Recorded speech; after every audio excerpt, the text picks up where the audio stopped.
Hello everyone, मैं अवनीश झा आप सबका स्वागत करता हूं मेरे यूट्यूब चैनल पे एजेस बायोलॉजी। आज हम लोग एक रेस्पिरेटरी डिसऑर्डर की बात करने वाले हैं जिसका नाम है डिप्थीरिया। ठीक है, जैसे कि हम लोग पहले भी पढ़े थे, ट्यूबरक्लोसिस हो गया, निमोनिया हो गया, कॉमन कोल्ड, इन्फ्लुएंजा, ये सारा का सारा रेस्पिरेटरी डिसऑर्डर था।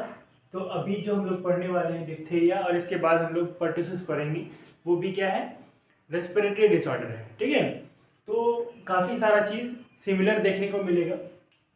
चलिए स्टार्ट करते हैं इस टॉपिक को।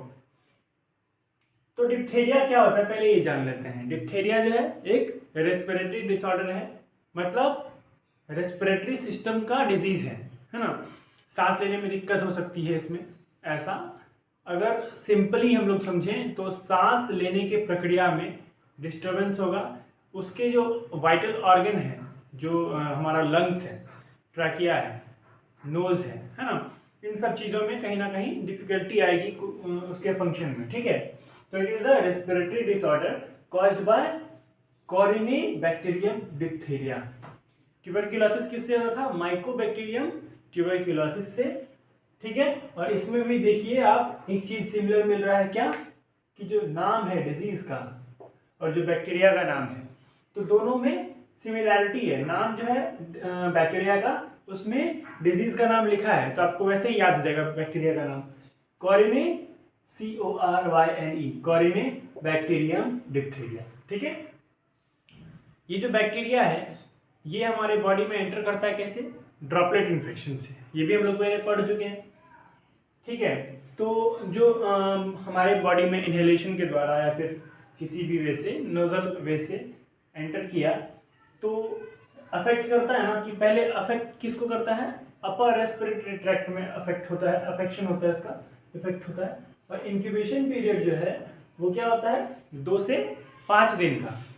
2 से 5 दिन तक ये इंक्यूबेट करता है बॉडी के अंदर, मल्टीप्लाई होता है। ठीक है, बहुत सारा पार्ट में एकदम डिवाइड होता है, मतलब बहुत सारा, 1 से 2, 2 से 4, 4 से 8 ऐसे मल्टीप्लाई होता है। ठीक है, उसके बाद क्या करता है हमारे बॉडी में डिवाइड होने के बाद, कि ये अपर रेस्पिरेटरी ट्रैक्ट में अफेक्ट करता है। और ये जो डिजीज है ये आप याद रखना, बड़े लोगों को ज़्यादा नहीं होता है, मतलब रेयर चांसेस है कि बड़े लोगों को होगा, वरना 5 साल से कम उम्र के बच्चों को ही होता है।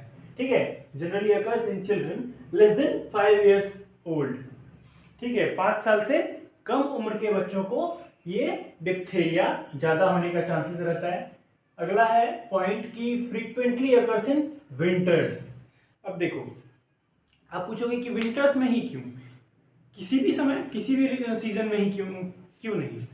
तो क्या होता है ना कि जो विंटर का सीजन है उस टाइम पे जो टेम्परेचर रहता है वो इस बैक्टीरिया के ग्रो करने के लिए एकदम सुटेबल टेम्परेचर रहता है। ठीक है, विंटर के टाइम पे इसको एकदम सुटेबल उसको टेम्परेचर मिलता है। ठीक है, तो ये आराम से बॉडी में एंटर करता है और अपना काम करता है।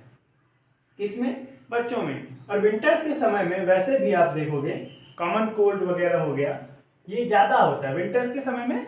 रेस्पिरेटरी इन्फेक्शन बहुत जल्दी होता है और बहुत ज़्यादा होता है। तो ये जो बैक्टीरिया है उस बात का फ़ायदा उठाता है। ये क्या करता है?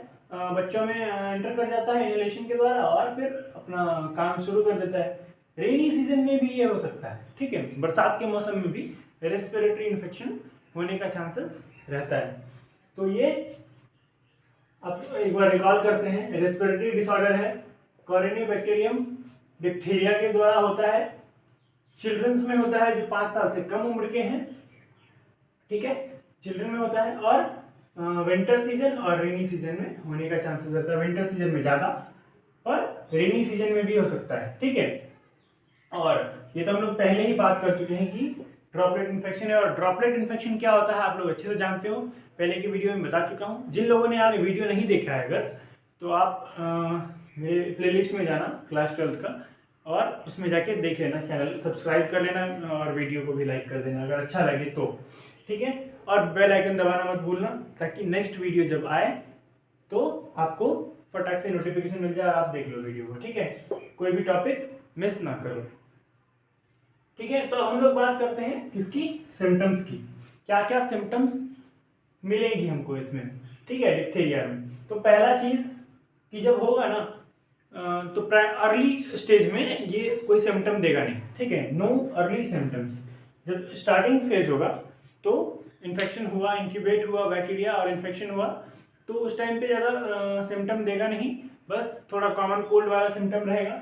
लोग क्या सोचते हैं कि अरे बच्चे को सर्दी खांसी हो गया है, इग्नोर करो, ठीक है। पर अगला सिम्टम होता है सोर थ्रोट। अब क्या होगा, सोर थ्रोट होगा, ठीक है, गले में खराश, थोड़ा सर्दी खांसी, हर तरह का चीज़, चिल्स, बॉडी कांपेगा पूरा एकदम, कपकपी आएगा उसमें, ठीक है। थोड़ा माइल्ड फीवर रह सकता है पर नहीं भी रह सकता है, ये जरूरी नहीं है, ठीक है।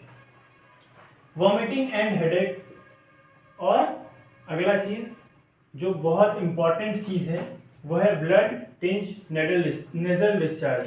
जो नेजल डिस्चार्ज होता है ना बच्चों में, नाक से जो नेजल डिस्चार्ज निकलते रहता है, ठीक है, म्यूकस निकलता है, तो उसमें से ब्लड क्लॉट्स, छोटे छोटे ब्लड क्लॉट्स ऐसे उसके अंदर प्रेजेंट होंगे, ठीक है। छोटे छोटे ब्लड क्लॉट्स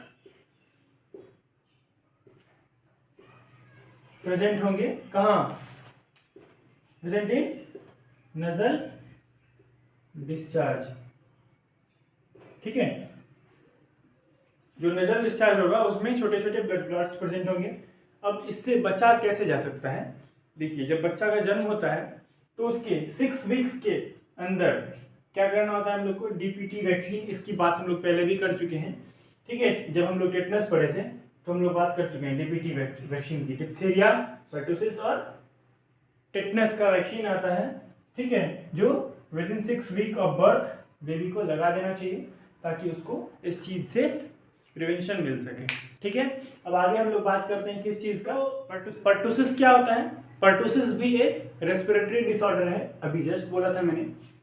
तो परटूसिस को जो है हम लोग वूपिंग कफ के नाम से भी जानते हैं।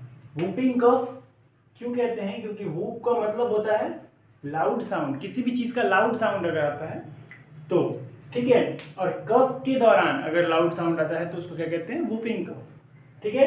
वूपिंग साउंड कैसा होता है, जैसे कि अगर कोई बहुत कंटिन्यूस एकदम खांसी किए जा रहा है बहुत देर तक, तो जोर जोर से, तो उसको एक तो चेस्ट पेन होगा।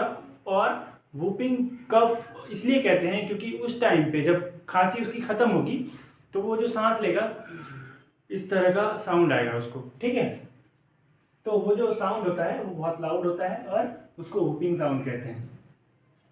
इसको 100 डे कफ भी कहते हैं क्योंकि ये बहुत लंबा चलता है और इतने दिनों में तो हालत खराब कर देता है बच्चे की, ठीक है।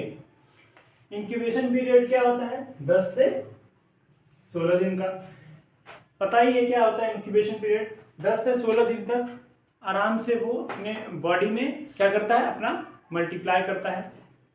उसके बाद क्या होता है कि वो बॉडी में एंटर करता है किससे, ड्रॉपलेट इन्फेक्शन से, ठीक है।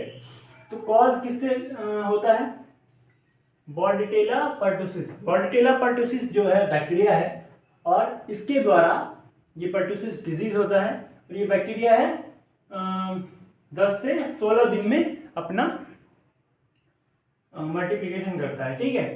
तो नेक्स्ट चीज इज कि it is also a respiratory disorder. अभी जस्ट हम लोग बात किए, ये रेस्पिरेटरी डिसऑर्डर है, जैसे कि निमोनिया है, ठीक है, कॉमन कोल्ड है, इन्फ्लुएंजा है, और जो भी जस्ट पढ़े हैं क्या, डिप्थीरिया है, ठीक है। और भी बहुत सारा है, ब्रोंकाइटिस है, ब्रोंकिक्टेसिस है, सीओपीडी है ना, बहुत सारा है। तो अभी हम लोग फिलहाल परटूसिस की बात करते हैं।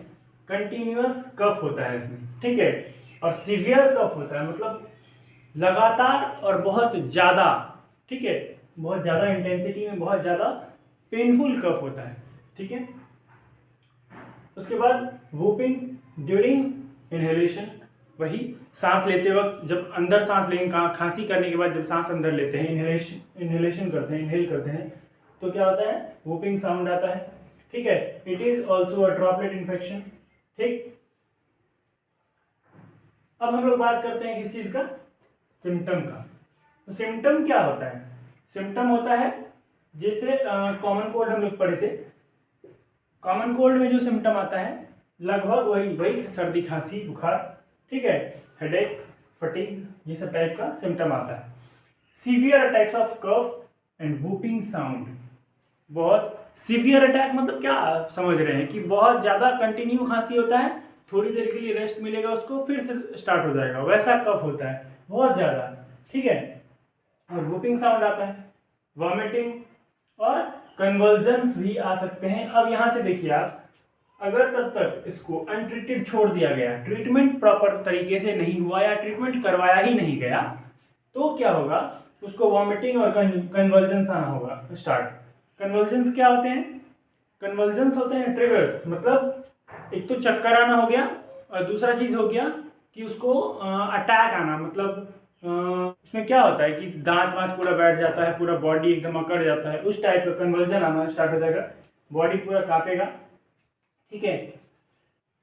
अगला पॉइंट है प्रोग्रेस कर सकता है निमोनिया में, मतलब अगर इसको तब भी छोड़ दिया जाए तो ये आगे निमोनिया कॉज कर सकता है, ठीक है।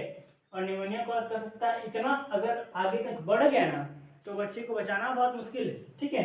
डिफिकल्ट टू क्योर, पेशेंट को क्योर करना बहुत मुश्किल हो जाएगा। और जो इसका ट्रीटमेंट से ज़्यादा अच्छा पता है क्या है? प्रिवेंशन। आप आराम से डीपीटी वैक्सीन दिलवाइए बच्चे को, ये क्या करेगा, डिप्थीरिया से भी प्रिवेंट करेगा, पर्टुसिस से भी करेगा और टिटनस से भी करेगा, तीनों चीज़ से बचाएगा। कब तक देना है? अभी जस्ट बोला था मैंने, डिप्थीरिया में within 6 week after birth, ठीक है। तो अब हम लोग मिलते हैं नेक्स्ट वीडियो में, आज के लिए इतना ही।